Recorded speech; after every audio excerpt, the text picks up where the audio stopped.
Hi there, I'm Ben Freed. I'm here with our city beat reporter, Ryan Stanton, and we're going to talk a little bit about what the fallout is from yesterday's elections here in Ann Arbor.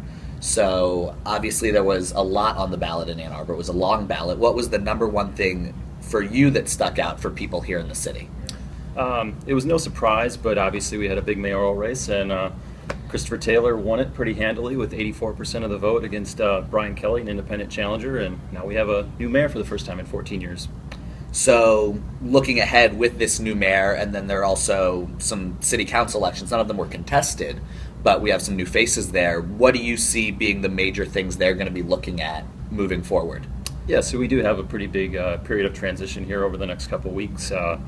The next meeting Thursday night, Margie Teal and Sally Hart Peterson will be off council along with the Mayor John Heftia. And at the next meeting on November 17th, Christopher Taylor will be sworn in with Graydon Crapel, Julie Grand, and Kirk Westfall as the three new council members. And so yeah, it's a big change, and I think all of the issues that the city's been grappling with over the last few years, from affordable housing to roads and a new train station, public art, crosswalk law, new development, all this stuff is still on the agenda, and it remains to be seen how the dynamics with this new council play out with those issues.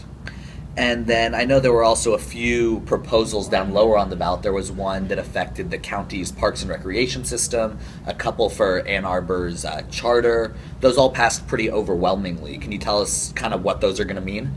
Yeah, I mean, the county parks millage renewal is just the millage we've been paying to keep the county parks operating and going, so that was approved. And there was also the two city charter amendments that were on the ballot, and that resulted from a court case earlier this year where we realized as a city that our eligibility requirements that were deemed basically unconstitutional in the 70s were void, so had to put those new eligibility requirements back on the city charter, and that required voter approval. So now you have to be a registered voter in the city at the time you file to run for office, and also when you're appointed to a board or commission. So those were approved.